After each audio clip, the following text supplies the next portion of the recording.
just a hack. He's just an absolute hack. And he gets his ass kicked by his teammates every week. It's just, it's terrible. It's just terrible. Welcome back here on Hack City. We're giving you a Week 8 college football preview.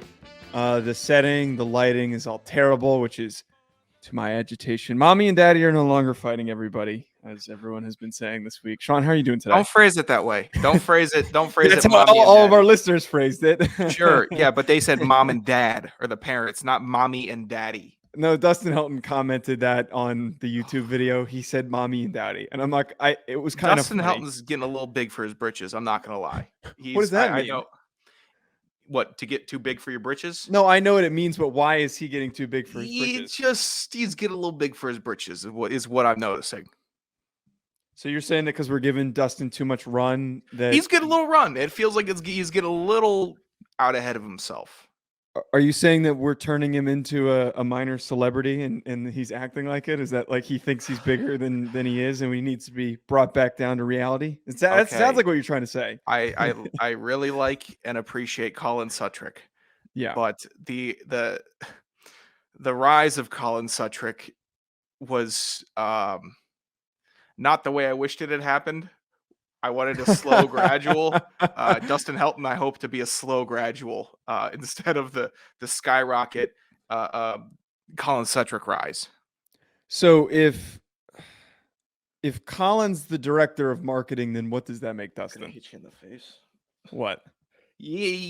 What I saw in the comments to be manager. He's not our manager. He's done a better job organizing us than we've done organizing ourselves. So. Yeah. He's keeping us to a Dustin T. Helton can be our Midwest representative. Whatever that means. Sure. Well, we've got plenty of actually, we don't have any Midwest coverage on today's show. Wow, I'm an idiot. All right, so we've got 4 games that we're going to be talking about with Week 8. We don't have a Tennessee versus Alabama, but we've got a lot of really important games on the outcome of standings, 2 Big 12 games that are going to impact who can possibly win that championship. But the 4 games we're hitting on, we're talking about UCLA traveling to Oregon. We're talking about Syracuse going to Clemson, Texas playing Oklahoma State, and then Kansas State playing TCU.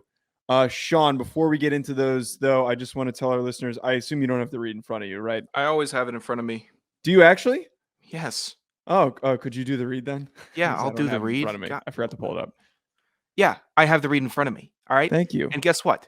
On another show, I set a lock for Purdue covering against Wisconsin. They're 2.5-point dogs. Doesn't it seem like Purdue should be favored? Yeah, wait, that's a weird. That's the line?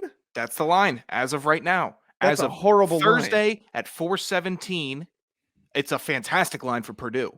Yeah.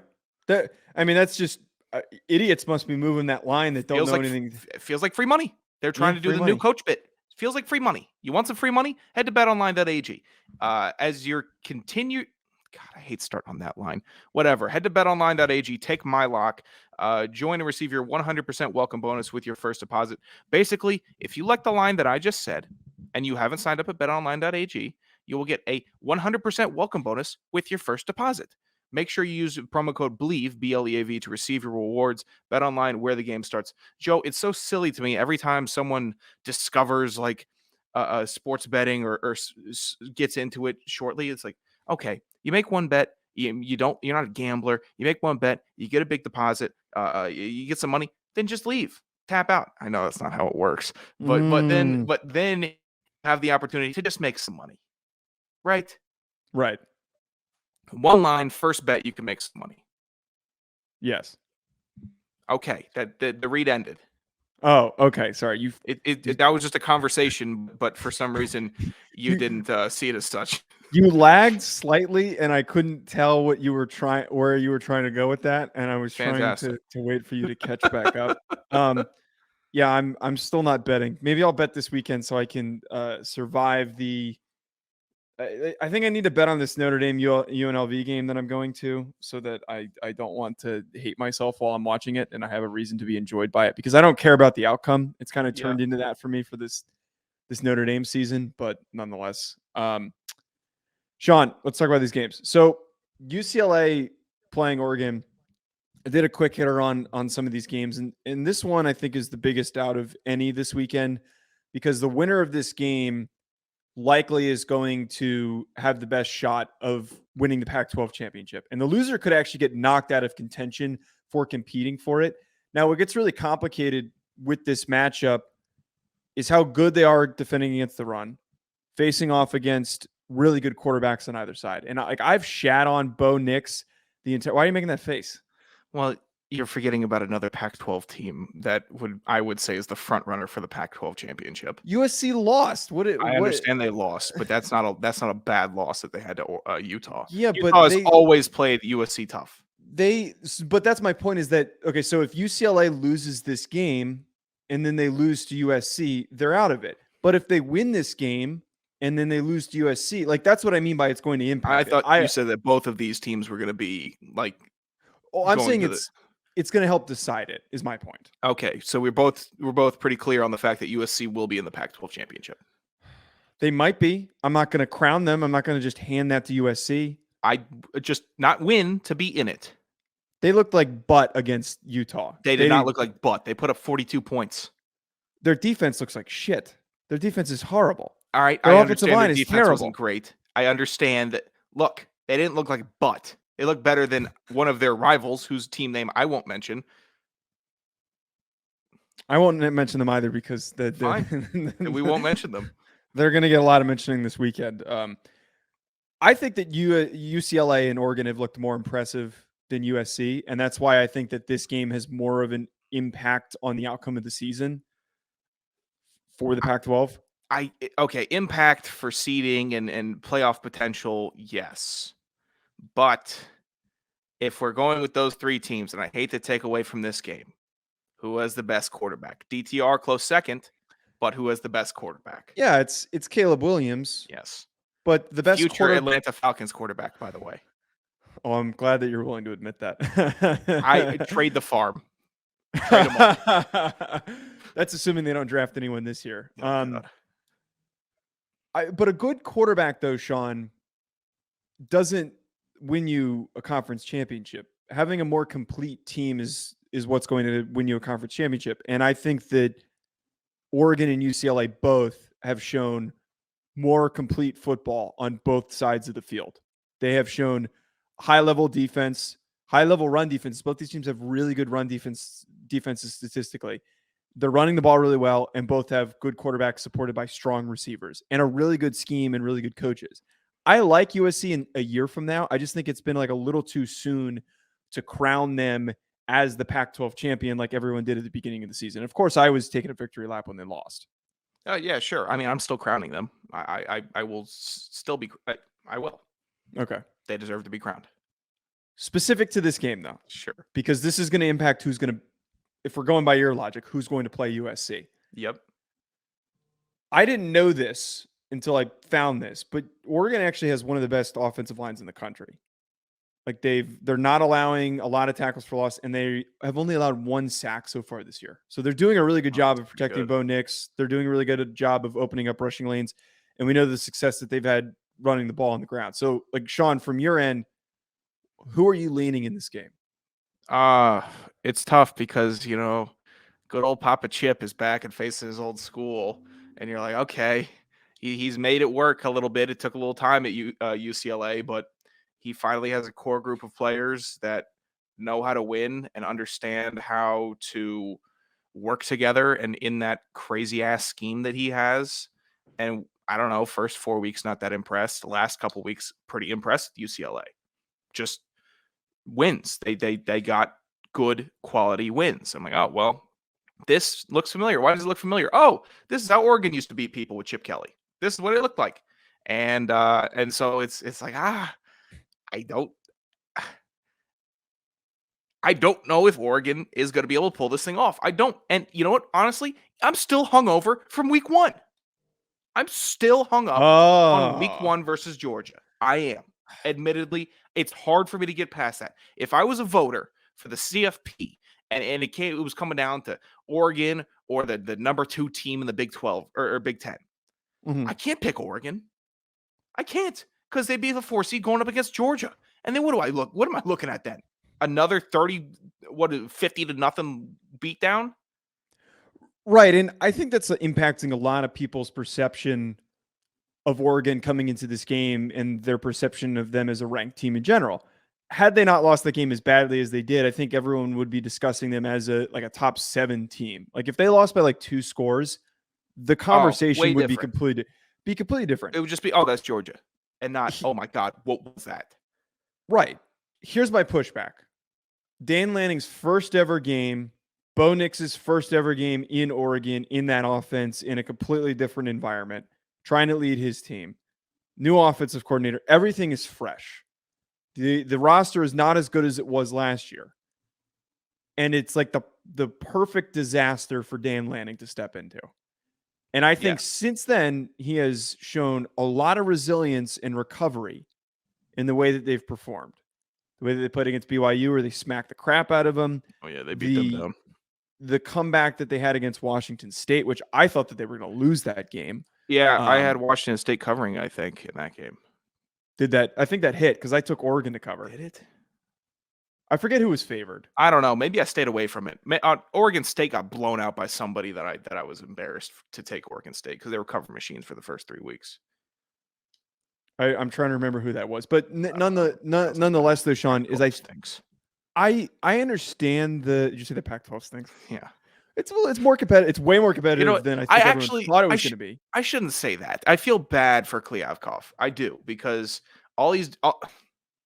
when I was working at Sirius, I cut his press conferences, right? Mm-hmm. And he was talking about everybody was raving about him in the Pac-12 and how good he's done stepping in there and how ambitious he's been for not only football, for all his sports in the Pac-12. I'm like, oh, I kind of like this guy. When he was speaking, I liked how he sounded. He wasn't boring ass Bob Bowlesby or arrogant ass Greg Sankey. Greg Sankey's cool. He's fine. He's the one that actually gets the job done in college football. Right. He is. But Kliavkoff, I'm like, okay, cool. You got this alliance thing going. Everyone's doing good. And then whoop. All right. Money. Taking a 2-year teams now, 2 more year teams by 2025. Do you think Kliavkoff is rooting against UCLA in this game?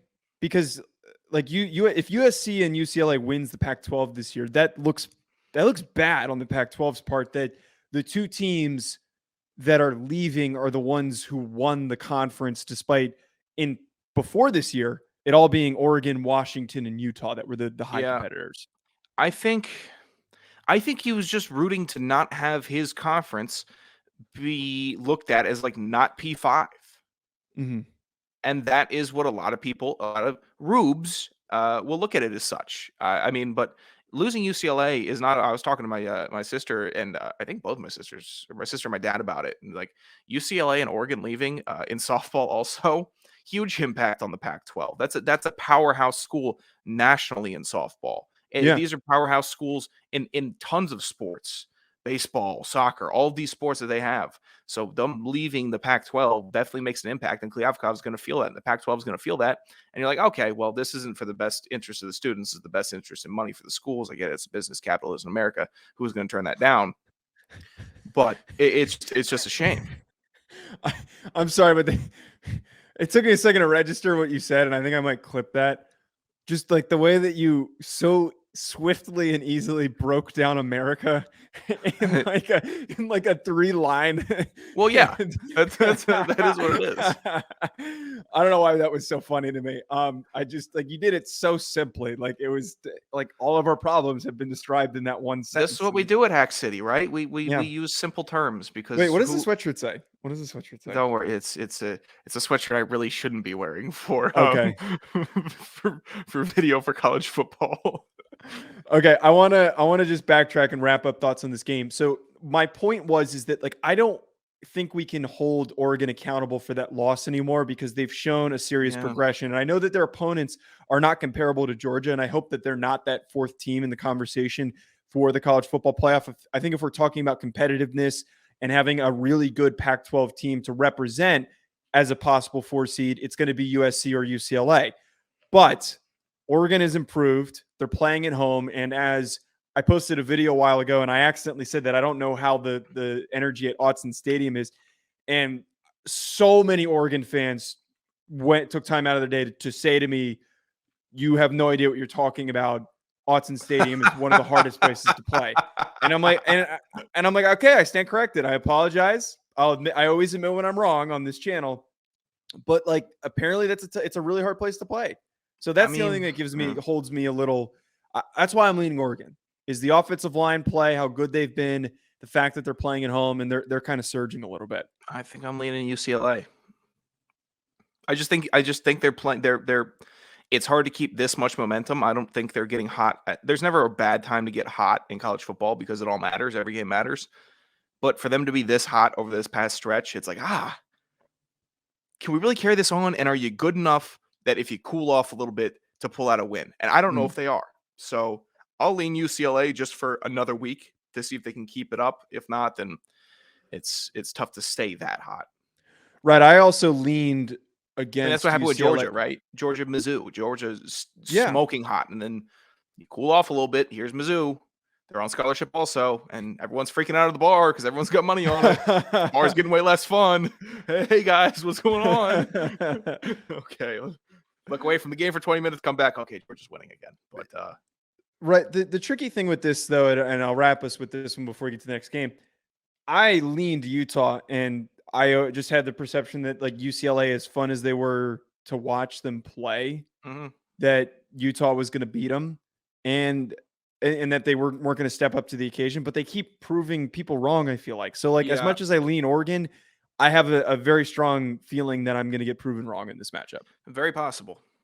Very possible. All right, 14 Syracuse traveling to Clemson. The ACC stinks. The ACC is so goddamn boring. These teams are so bland. But you know what? Thank God for Clemson figuring it out a little bit, right? But I don't even know if they've really. Not really. Right. I don't really know if they've really figured it out. Like I feel like it's a massive Trojan horse. It's a paper tiger, quite literally, because they're the Tigers, mascots with Joe. But LSU's a paper tiger also. Guess why? You know what else is? Auburn. Oh, wait. They're also a paper war eagle.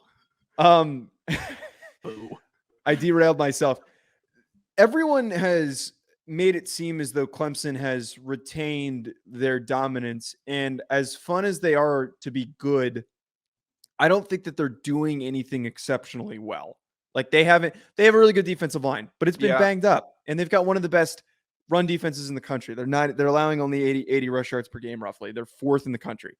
But like outside of that, DJ Uiagalelei doesn't feel like a quarterback that can win me a game. Will Shipley is fun to watch, but I feel like if he's the only real threat that you have, he's easy to bottle up. And then none of their receivers scare me. On the other hand, Syracuse has played actually like a sneakily difficult schedule. They're going through the gauntlet now. Right, but like they beat Purdue, they beat Louisville. I'm obviously missing some other games on there, but Louisville lost to BC. Yeah, I guess that doesn't mean as much, but they beat this Purdue. This game's gonna be. They beat Purdue, and as it's been recounted on another show, because I'm not gonna just blatantly steal that Purdue had 7 penalties on that final drive and still gave up a Hail Mary touchdown, basically cross field, 1-on-1 jump ball, lucky to get it inbounds type pass. So good teams win games that they're not supposed to win. I'll give it to them. This game is going to be a snoozer. This game, Syracuse is not fun to watch. No. They're not. They're not a fun team to watch. And Clemson, not that much fun, but at least when they're going up against a good opponent like Wake Forest, there's some fireworks. I get it. Wake Forest played exceptionally that game. Clemson played good. But this game is going to be a snoozer. Clemson's going to win by like 20. It's going to be like 30 to... Wait. You think it's going to be that? No, see, but like this is... I feel like everyone keeps like assuming and counting out Syracuse in all of their games this year. Prove me wrong. If they're going to prove it, do it this week. I'm a dumbass. I completely forgot that their other good win was against NC State without Devin Leary. I just feel that they have a lot of key strong players at important positions, like Matt Bergeron on their offensive line, Garrett Williams in their secondary. Who's the running back? Sean Tucker. And I love Sean Tucker. Sean Tucker, dude. I like Sean Tucker's bit on Twitter where he just goes over. He tweets his own stats and then, and a little game recap. Like, I don't know why I like that bit because it's so different than they're gonna feel me, or just some little baby quote. Like no, give me a little recap. Like, what's your synopsis? Nice. Okay. I want to know what his major is because I wonder if he's like a sports information major or like a sports media major or something funny like that. And he's just like, it's like he's trying to get recruited. I'm like, dude, you're at Syracuse. Like, that's what you would tweet out after a high school game. Wait, I'm trying to find his roster page. Okay, wait, here it is. We're pulling it up. Sean Tucker's fun to watch regardless. Yeah. I didn't know that he was only a sophomore. It does not. Did he go to Cardinal Hayes? He's one of those guys that's listed as enrolled in College of Arts and Sciences, so he doesn't have a major. Come on, Sean Tucker. He's from Maryland. He's from Owings Hill. Okay, gotcha. Sean Antoine likes all his tweets, so I didn't know if he was a Cardinal Hayes guy. I'm sure that's because like a New York thing, but regardless, I really like Sean Tucker. I don't think this is going to be a blowout. Like, I think that everyone has hyped up Clemson, and DJU is not that difficult to rattle. Take another shot at that name, huh? DJ Uyunglele. I know how to pronounce his name. Okay. I'm just saving the everyone's suffering of having to hear that name. Sure. God. That was unintentionally mean. I don't know why. I know what you meant. I know what you meant. But yes. Good Lord. My point here with Clemson is that they have shown so many holes and issues. In last week's game against Florida State, they looked really strong, but then allowed Florida State to climb back into that game. I feel like that there's a lot of ways and different angles to attack them. Their secondary is not very good. I think if you get Sean Tucker moving, and you talked about how this is going to be low scoring, I think this is like a 17-10 game possibly for being realistic. The line's set at 13.5, brother. I think Clemson is just going to just pull away, and they're just going to say, okay, this, because now this is a big game for Clemson. They're taking advantage of Syracuse being hot right now. And overranked is what you're saying. Yes, overranked right now. So there's going to be a bunch of dopes, and they know this. Bunch of dopes. You beat Syracuse, ranked Syracuse. Oh, big scary ranked Syracuse. And then they're going to be like, okay, well, final ballot comes around. Here's our ACC champion, Clemson. Oh, who'd they beat? Oh, they beat them. Wake Forest is ranked. Oh, they beat Syracuse. They beat 6 ranked teams. Right. Well, but see, that's my issue is that we're going to get to the end of the season and that Clemson. I hate Clemson this year. I absolutely hate Clemson this year because they're going to get to the end of the goddamn season and they're going to have all these really nice looking ranked wins against nothing teams in a conference that is not competitive, full of a bunch of dog shit programs that are way behind the rest of the Power Five, and they're going to get pushed ahead of another Pac-12, Big 12. SEC team, probably an SEC team. Maybe it's Alabama. Maybe it's Tennessee that gets pushed out. But I would rather have a 1 or a 2 loss Alabama team than an undefeated Clemson team that's going to show up for their first round game and they're just going to get blasted. And DJU is going to get sacked like 8 times and he's going to throw 3 interceptions. And then we're going to be sitting there like, this is why we need the 12-team playoff. And it's just going to be a slop fest. And I don't want to watch that crap. Yeah, I mean, the more that I learn about the 12-team playoff, the more I'm like super ready for it. And that I mean, we deal with a 24-team playoff or whatever it is. Is it 24? Or 24? 16. No, it's 20. I thought it was 24. God, it's 24. We should know this because we played and we cover it. Yeah. I think it's 24 because there's 4 buys. Wow, we stink. Whatever. Okay. Besides long day. I'd say it's a long day for me. My brain, I sent Joe a picture of what I was dealing with today. Yeah. So if I'm not remembering a certain number, forgive me. Hey, tell I'm not gonna say his name. Tell him to reel it in, man. Tell him to stop getting echoes on the recordings. Okay. No, it was just it happens. Okay. I know. I'm just kidding. I could tell you to tell some people that you're in that office with right now to get some different tech stuff happening. Oh, but dude, you know what happened to me yesterday? Would that require them to do tech stuff? Yes, but quick side note before we continue, and because we've got a decent amount of time, we got 20 minutes to get the last 2 games. Side note that yesterday I was taping the college football recruiting show, and I'm 35 minutes into it, and it's going like best show that we've done. The rhythm is great. The conversation is great.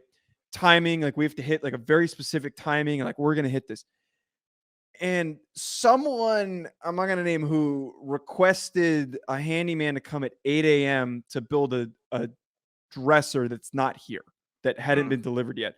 So this fucking guy comes into our office and sees me taping, sees me clearly like talking to somebody. Like even if I'm not, doesn't know I'm recording a show, talking to somebody, comes right up to the studio, starts waving his arms at me. And like, I'm like, dude, I'm like, give me a second. And this guy just completely fucked up my recording. And I was so mad. And then the guy left because there was no dresser. It's a different world. People that are outside of it think that it's not work, or that it can just be dropped. Right. I guarantee if you were wearing a suit, he would not have tried to wave you down. Yeah. What if I was on the phone with the president of the United States? Sure. Like that would have happened. All right, we got 2 more games here. Kansas, I got 2 idiots standing in front of the office that I'm at. So way to be a pro. Yeah, way to effectively. No, they're trying to distract me. They know exactly what they're doing. Kansas State at TCU is a game that, like, I said this. I did a quick hitter on it also. Kansas State sucks. Kansas State is one of the more overhyped teams. I get that one of their wins is against a ranked Tulane, or one of their losses. Their one loss is against a ranked Tulane team, and that they have the big win against Oklahoma that they've been riding off of for so long. Their offense is abysmal. They're one of the worst God, they're teams. The only team in the FBS that hasn't thrown a pick this year. Stop it. But they're one of the worst offenses. That doesn't matter because they're not producing any passing. It's Adrian Martinez season. That's what it is. Okay, so here's like the bane of my existence is that I shat on both of these guys, Max Duggan and Adrian Martinez, and Duggan proved me wrong. And I have come on this channel Martinez and I've spoken. Has proved you wrong also. No, Adrian Martinez sucks, and everyone has overhyped him. Good. He hasn't. Yes, he has. This Kansas State offense. Who would you rather have, Adrian Martinez right now or Dylan Gabriel? Dylan Gabriel. Wrong. I'd rather have Dylan Gabriel. My point that I'm trying to make is that they have one of the worst statistical, in terms of yards, worst passing offenses, and they're also the least explosive passing offense, one of the most least explosive passing offenses in the country. TCU's picking up these huge plays by the second. Every time they're on offense. Quentin Johnson's a dude. Yeah, they're finishing drives really quickly. This game's going to get out of hand. If any game's going to get out of hand this weekend, it's going to be this one, because it's just going to take a couple deep throws by Duggan to Johnson or some of the other receivers that TCU has. They've got a lot of speedsters. They are built to blow away from a century-old, slow running team like Kansas State. I think you are you're getting a little ahead of yourself. How so? Kansas State's going to control the tempo. Okay, Deuce Vaughn is not the running back. Deuce Vaughn. I'm going to churn it out. That's how we're going to do it. And we're just going to keep you guys on the sidelines, let you cool off a little bit. You're not going to stay hot. We're Kansas State. This is what we're going to do. Oh, 3rd and 6. Oh, none of my reads are open. Oh, Adrian Martinez, why don't you just scramble for 7? Let's churn some more clock out. Sean, Deuce Vaughn is 5'6", 170 pounds or whatever. Churn it out. He's the last running back in the country that you're going to control time of possession with. He's a scat back. He's like a chunk yardage guy that him and Adrian Martinez are big, like splash running guys. They're not churning out running backs. They will churn it out. Notice how I called Adrian Martinez a running back, by the way. I noticed. You actually, this is the FBS version of SIU for you. I'm trying to think if Kansas State has hurt me. Well, I like Deuce Vaughn. I think he's a fun short king. Deuce Vaughn is one of my favorite Adrian players. Martinez. I hate Adrian Martinez. Yeah, it makes no sense to me. I have a large vendetta with him. Why? Because you're a huge Nebraska fan? No, because he stinks and he keeps like having these random good games, and it's annoying to watch. That's Sounds what like another quarterback that you cheer for. Who are you talking about? Drew Pine? Daniel Jones. Oh, maybe you're just projecting because your boy's actually 5-1 this year so far. So whatever it is, maybe I am. So do you actually legitimately think that Kansas State is going to? Do you think that they're going to win or they're going to hang in with them? Is what you're saying? Cover. What's the line? Cover. I don't know, 3.5 or something like that. which that doesn't take a lot to cover. Okay. What do you mean it doesn't take a lot? It's hard to cover. Kansas State 3.5 could win points. this game. Kansas State could win this game. I'm not confident in it, but they could. This is not like, oh, they definitely wouldn't, or it would take a miracle. They could win this game. I'm a little more definitive than you are, I think. And I'm not impressed. I don't think I've seen enough from Kansas State for me to be like, they can hang with TCU. And maybe it's you are not seeing TCU as highly as I am. Maybe is that the case? I see them plenty high. Do you think that they're worthy of where they are right now at 8? Yes. Didn't they just take down OK State last week? Yes. Yes, but OK State covered, so that's why I'm nice and happy about it. Of course, you took that bet. There was another guy at the bar I was at that took that bet too, and he was sweating the shit out of that. Oh, it was a sweat show. Sweat show. Total sweat show. OK State is going to be in another sweat show this weekend as they host the Texas Longhorns. It feels weird that Oklahoma State loses a game and blew a massive lead and lost in overtime to TCU, and they're still ranked 11th. What'd you say? They're a good team. I strongly disagree. I think that this is also one of the more overhyped teams in the country. Oh my God. They gave up 44 or whatever points to Central Michigan. They have played a lot of 44. I think it was maybe 24, maybe 36 of those 44 points to Central Michigan came in the fourth quarter against the third teamers. I watched that game. That's not true. Did you? Why did you watch that game? Sam took the OK State spread at like -17 or -21. So it was definitely sweaty. I think it did hit because OK State hit. I don't know what happened, but it was way too sweaty because they scored against the second and third teamers, Joe. I don't have a counterpoint to that, but I don't agree. So if you're bringing up OK State, you can't.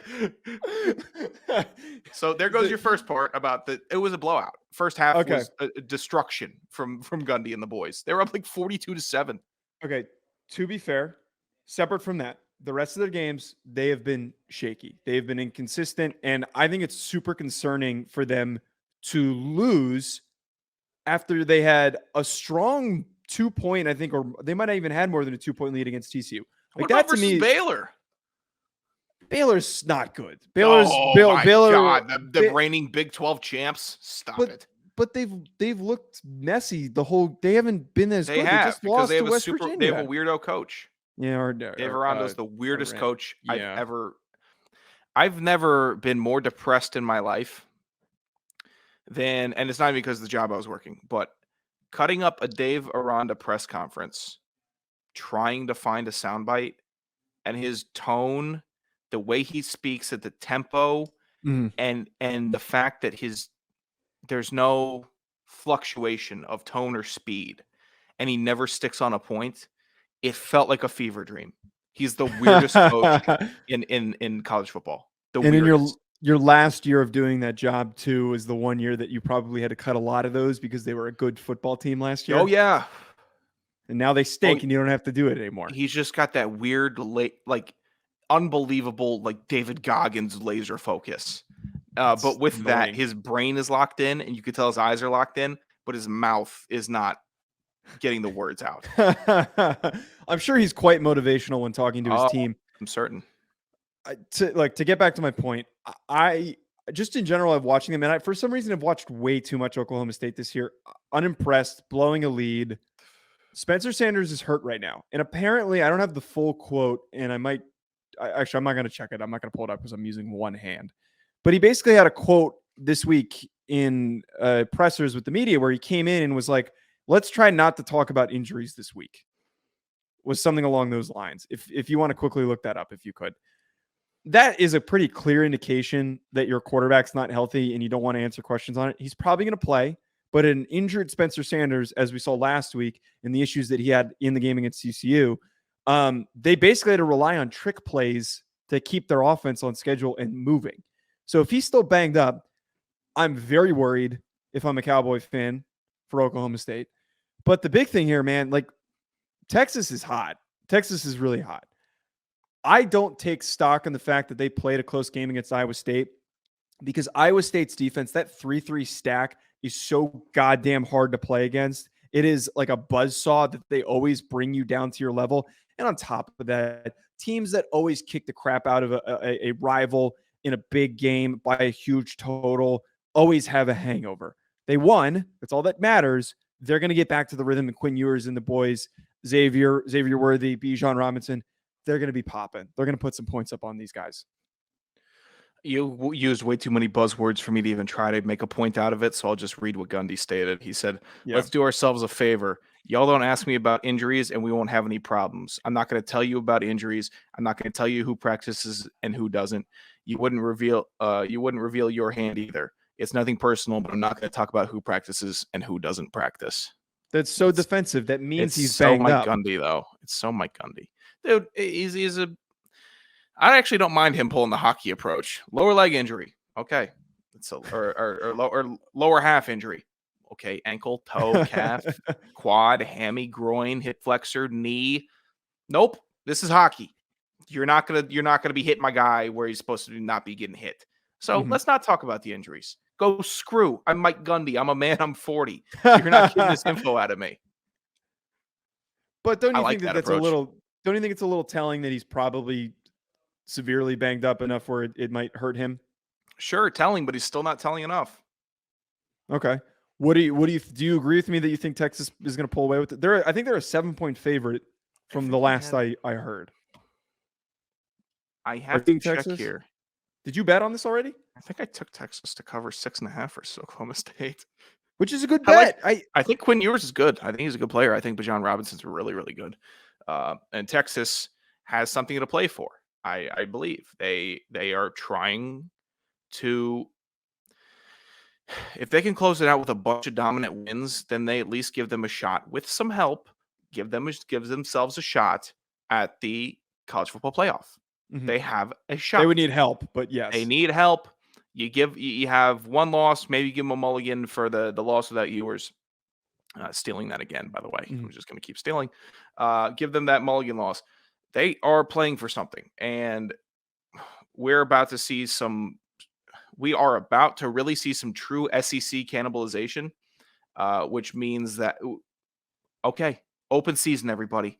Go ahead, make your best case right now for the rest of the year. Win out, run the table, because there's 3 teams there in the SEC that are going to start beating each other, and they're going to start who's going 2 losses, we're either going to let 3 in, or not everyone's getting in. Texas make a case. I can see Texas being very motivated for this game.